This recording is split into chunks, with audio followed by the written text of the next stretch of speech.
Hello guys, good morning! Ayan, nandito tayo guys sa trabaho pero hindi pa tayo naglalagin mayat-mayat pa. Meron pa tayong 15 minutes. So ako'y, kumusta na kayo? Ako, okay lang. Sobrang lamig dito guys. Yung buhok ko ganyan yan kasi naglagay ako ng oil para sa buhok para mamaya pagligo ko sa bahay. Kasi kagabi pala, naligo ako, yung last na instead na shampoo ay conditioner yung ilalagay ko, oil na pampatubo ng buhok yung inilagay ko. So kaya ganyan siya ang buhok ko, ganyan.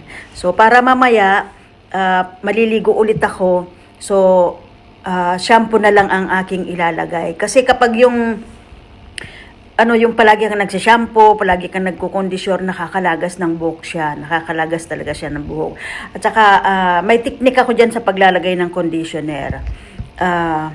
Kapag naglagay ka ng conditioner, guys, haluan mo siya ng tubig.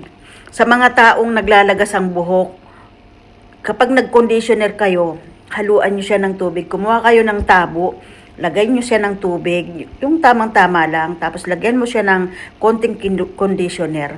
Saka mo siya ibuhos sa buhok mo. Ngayon, may iba rin akong pamamaraan guys sa paglalagay ng conditioner. Kung ayaw kong malagay sa aking anit yung conditioner, kasi yung conditioner lang, dito lang talaga yan sa buhok. Hindi yan para sa anit. Ngayon, ang conditioner na ginagawa ko para hindi siya masyadong maano sa aking anit, ang ginagawa ko guys, yung suklay, di ba, naka-shampoo na, tapos nagbalnaw. Ayun, pagkatapos nun magbalnaw, siyempre magko-conditioner ka. May isa pa akong paraan para hindi maging,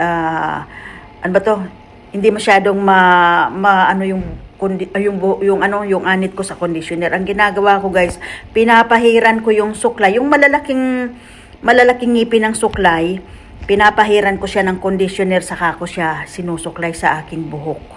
Ayun guys, ayan.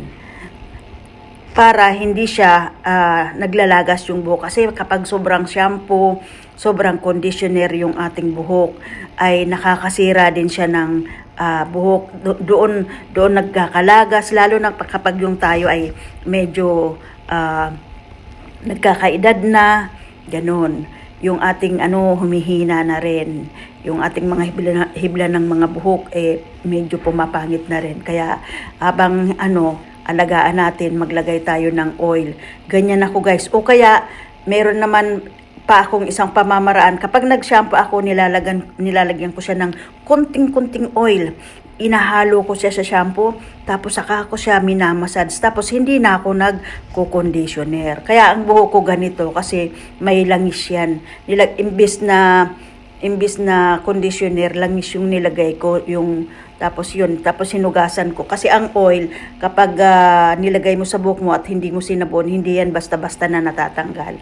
Ayan guys, para kasi dito sa trabaho, palagi yan nakapuyod yung buhok. Hindi pa pwedeng nakalugay yung buhok. Hindi pa pwedeng nakaganito yung buhok ko. Hindi. Meron ka ng ganito, meron ka ng hairnet, nakapuyod pa yan guys. Ayan. Kaya minsan hindi maiiwasan yung may customer o may buhok yung pagkain. Hindi kami basta-basta naniniwala sa ganyan. Kasi nga, balot na balot yung buhok namin. May mga iba kasing customer na para lang kasi binabalik namin yung pera. Kung magkano yung nagastos nila sa pagkain, binabalik namin lahat yun. Kaya may mga tao talagang busog na sila, tapos gagawa sila ng paraan para mag-complain, para maibalik yung kanilang pera.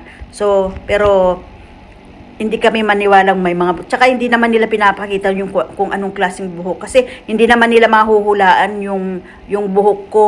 Halimbawa, kung gaano kahaba, kung gaano kaiksi, kasi hindi naman nila yan nakikita madalas nilang makita nakapuyod dyan, balot yan, hindi nila nakikitang nakalugay o kaya palagi namin hinihingian yung customer na patingin ng buhok, kung anong klaseng buhok yung nakahalo doon sa pagkain.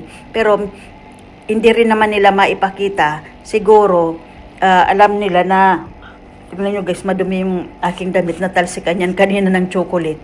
Nag-inom kasi ako ng chocolate. Ito guys, natalsikan. Pero mamaya hindi naman yan ano kasi may apron naman natalsikan chocolate.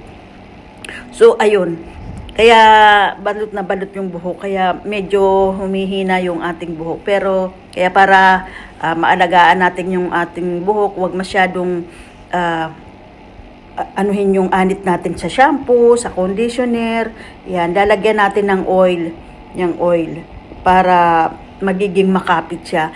Ang oil na ginagamit ko guys, minsan kapag wala akong coconut oil, ang ginagamit ko yung BB oil. Yung BB oil na yon, yung inahalo ko yun sa shampoo. Ayun. Pero kapag yung alimbawang gusto kong mag-oil lang, alimbawa hindi pa ako naligo, before ako maligo, maglalagay ako ng oil, coconut oil ang aking nilalagay. Pati guys sa mukha ko. Parang si Jenny Lynn Mercado.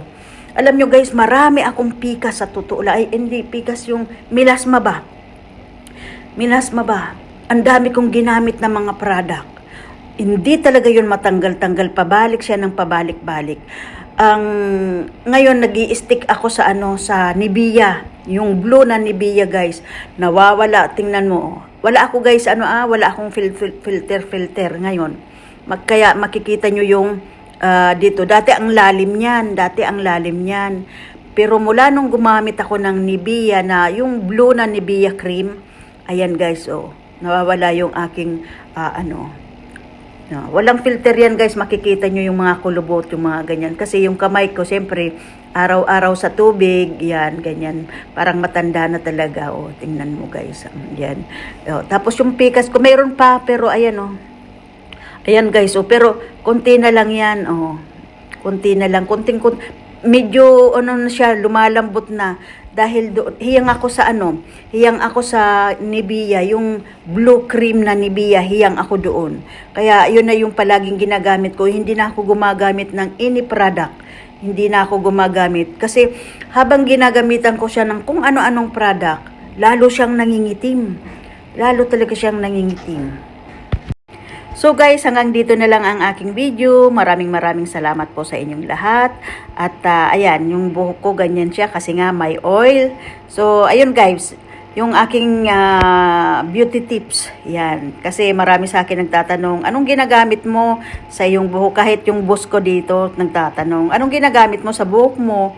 Sabi niya sa akin, ay nawawala na yung melasma mo sa mukha. Sabi niya, nawawala na raw. Umimpis talaga siya. I-try nyo guys, Nivea lang.